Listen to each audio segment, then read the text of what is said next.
Hello, and welcome to the Truly News Podcast. These podcasts are available every day starting at 7 a.m. Eastern, 6 a.m. Central, 5 a.m. Mountain, and 4 a.m. Pacific. You can find your podcast at trulynews.org, on Spotify, and at Apple Podcasts. To support this program, go to trulynews.org or support us on Patreon. This program is produced by the Civic Health Coalition, a nonprofit, so contributions are tax deductible. We start each podcast with a brief introduction in case you are listening for the first time. If you have heard the introduction and want to skip ahead to the news, then go to 2 minutes and 35 seconds in the podcast. That is where we begin our coverage of today's news. This podcast was created as a way to provide you with the important news of the day. But more importantly, it was created as a new way to receive the news, a source of news that presents information in a positive and impartial way. Unfortunately, many headlines and articles usually focus on the negative aspects of the news. Sensationalism and controversy are used to grab people's attention. However, for us, the consumers of that news, that negative focus can impact our emotions and mental health by creating feelings of anxiety, agitation, and even anger. As an alternative, we review the news for you and filter it in a way that keeps you informed, but does so in a fresh, positive, and healthy way, the way that news was truly meant to be. Using many different news sources from many different types of news organizations, we also try to provide an unbiased and broad overview of the day's news. We don't skip any issues because it may not be good news. We simply present everything in a calm, rational, and objective way. The first part of the podcast focuses on the top headlines from over a dozen different news sources. Those news sources include the top-rated news channels, the largest newspapers from across the country, and the top visited news websites. After reviewing the major headlines, we then review a broad spectrum of news that covers the categories of science, technology, economics, health, and world events. Finally, we conclude our podcast with a feel-good news, which are stories from across the country that highlight the positive things that people are doing. The types of stories that inspire, uplift, make us feel positively connected to the rest of the world and to humanity. So, now that you understand the purpose of this podcast, we begin today's episode.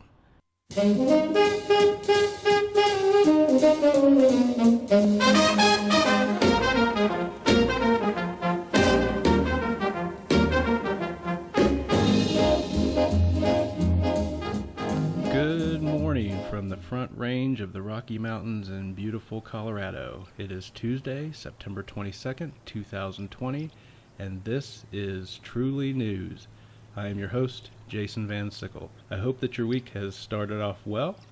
It's a new day, so anything's possible. Now let's take a look at today's top headlines. From the Reuters news agency, U.S. Senate Republicans huddle over Trump's Supreme Court plans. U.S. Senate Republicans on Tuesday will have their first formal gathering since liberal Supreme Court Justice Ruth Bader Ginsburg's death gave them a chance to cement a 6-3 conservative majority at the court ahead of November's election. Also from Reuters, woman suspected of sending ricin-filled envelope to White House to appear in court. And California firefighters race to subdue flames before heat and winds return. From the Wall Street Journal, Trump to make Supreme Court nomination over the weekend. More than 20 Senate Republicans have lined up behind President Trump and Majority Leader Mitch McConnell to quickly fill the Supreme Court vacancy after Justice Ginsburg's death. Also from the Wall Street Journal, reopening colleges likely fueled COVID-19 significantly, study says. Colleges and universities that reopened for face-to-face instruction might have caused tens of thousands of additional cases of COVID-19 in recent weeks, according to researchers at 4 schools. From National Public Radio, CDC publishes, then withdraws, guidance on aerosol spread of coronavirus. The Centers for Disease Control and Prevention posted guidance Friday evening saying that aerosol transmission might be one of the most common ways the coronavirus is spreading, and then took the guidance down on Monday. The now deleted updates were notable because so far the CDC has stopped short of saying that the virus is airborne. The agency says the guidance draft was a version of proposed changes that was posted in error to its website. And those are your top headlines from across the country. To lighten things a bit, it is now time for our top 5 joke countdown.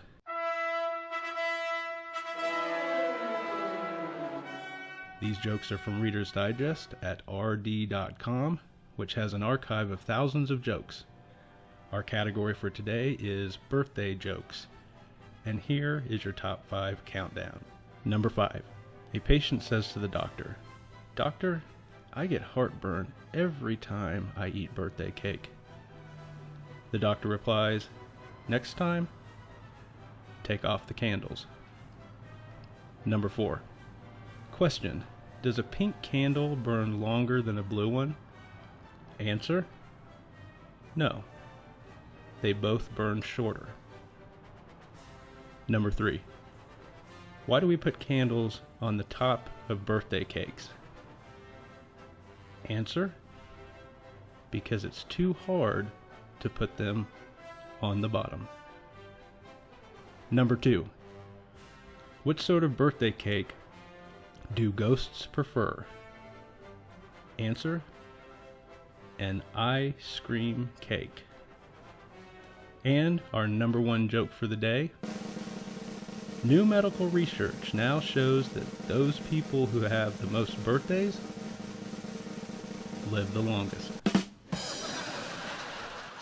I know that those jokes are really corny, but we try to keep this broadcast family friendly, and it never hurts to fill your head with good, clean jokes. We need to always think about our mental health and maintain a positive mental state. Positive input goes in, and positive output comes out. Now, on to today's science headlines. From the NASA website, NASA has published a plan to land first woman and the next man on the moon in 2024. Quote, "With bipartisan support from Congress, our 21st century push to the moon is well within America's reach," unquote, said NASA Administrator Bill Bridenstine. Quote, "As we've solidified more of our exploration plans in recent months, we've continued to refine our budget and architecture. We're going back to the moon for scientific discovery, economic benefits, and inspiration for a new generation of explorers. As we build up a sustainable presence, we're also building momentum towards those first human steps on Mars," unquote. From the New York Times, Arctic sea ice reaches a low and just misses record.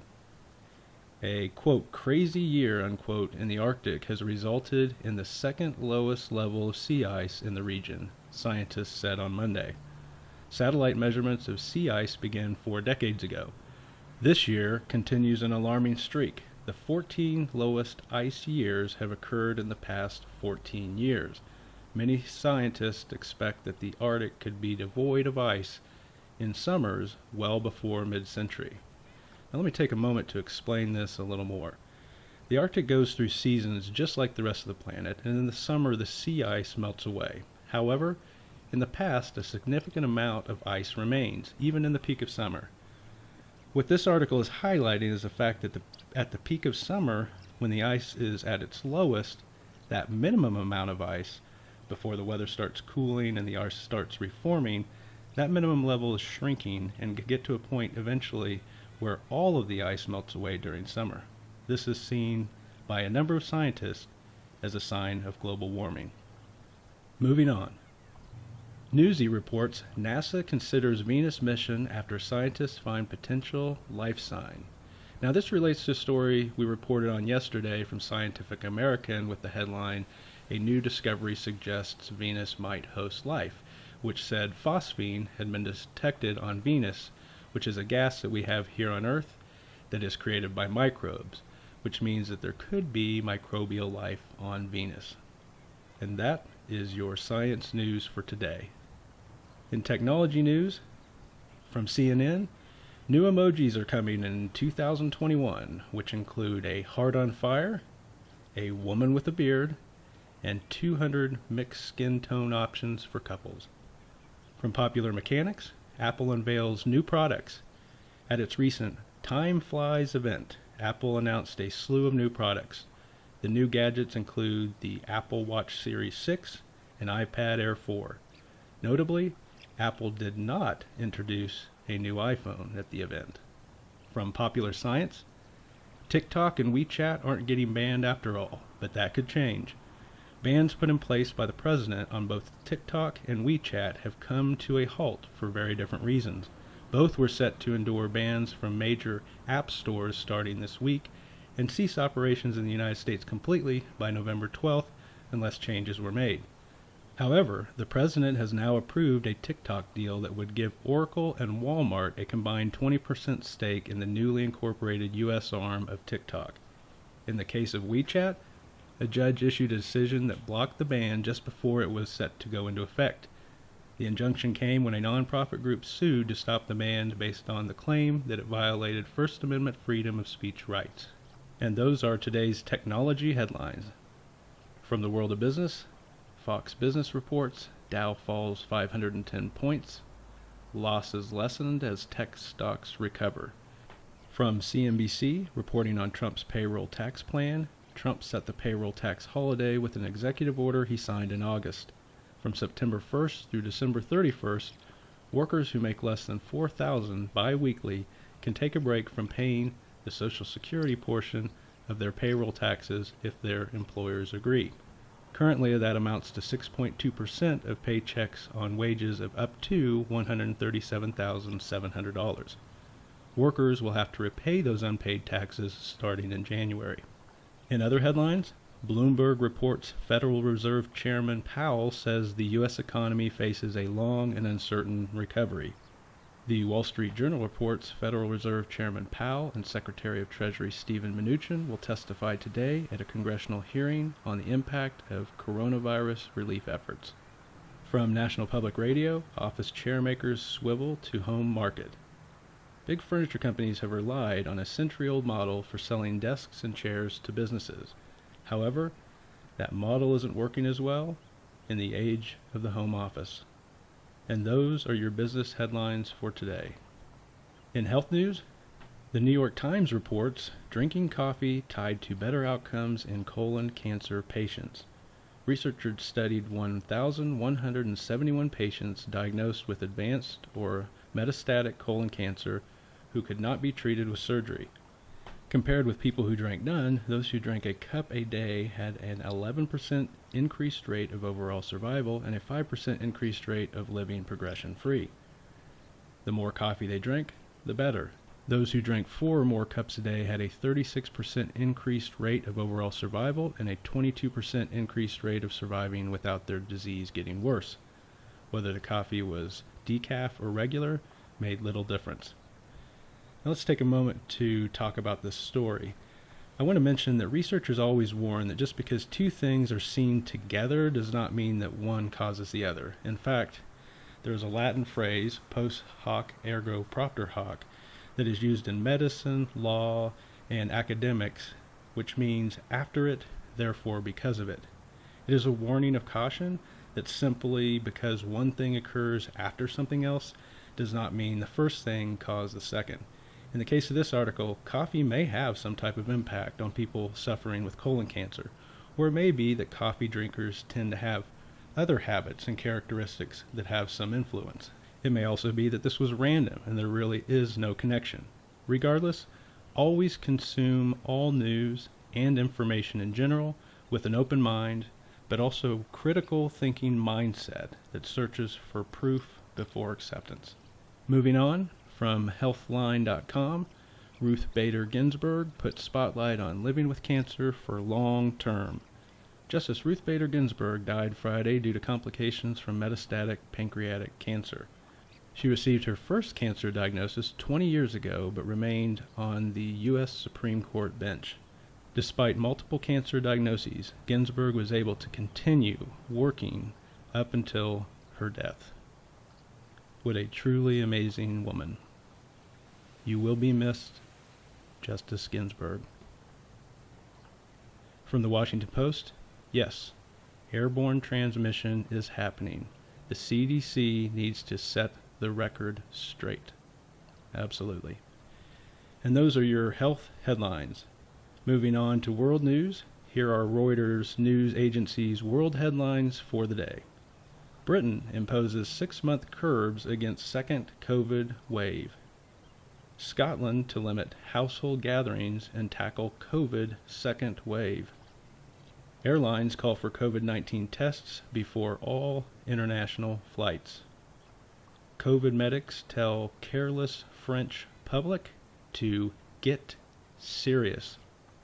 Trump is expected to address the UN and say that it must hold China accountable for their actions on the virus.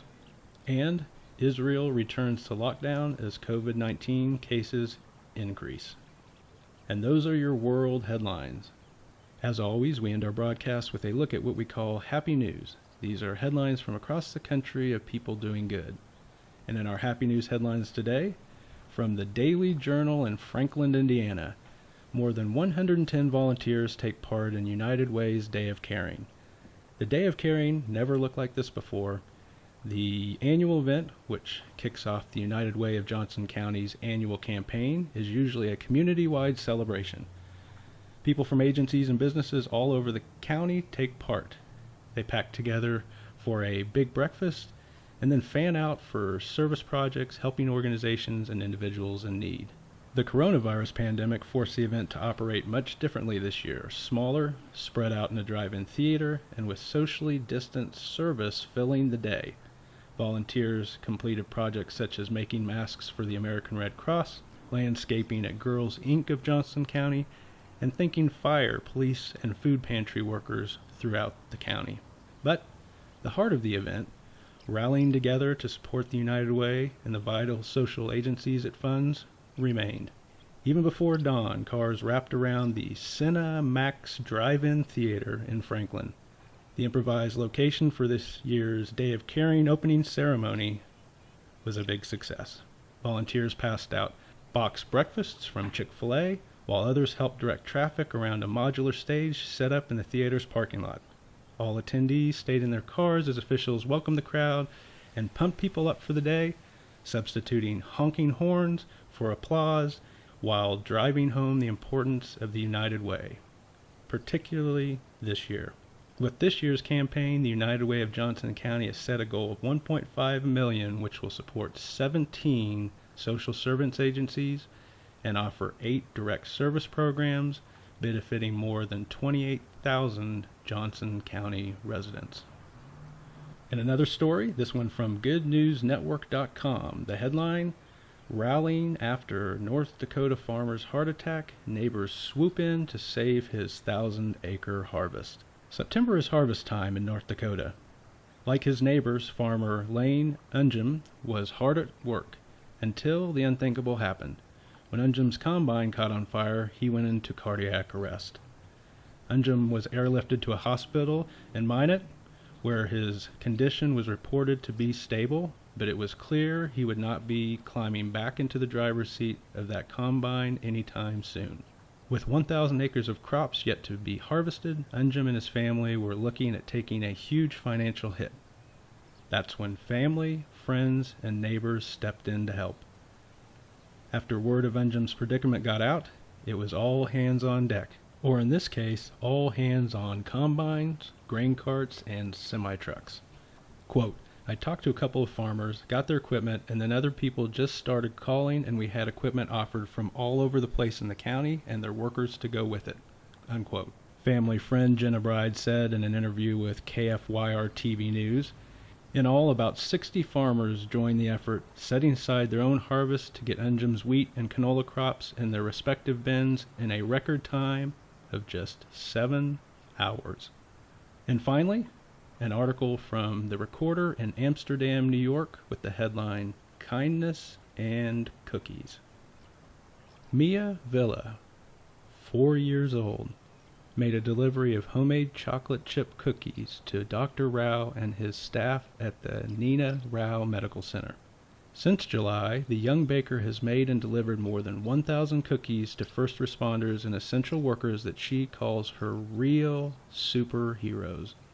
Mia has been highlighted locally in the Amsterdam Recorder, the Daily Gazette, and several news stations, along with gaining national attention on the ABC GoodMorningAmerica.com website and CBSNews.com Uplift website pages. This week, she received a generous delivery from the Hershey Company, including ingredients, candy, candy bars, a Hershey apron, and a handwritten note supporting her efforts of kindness. And that is your news for this Tuesday, September 22nd. Have a great day.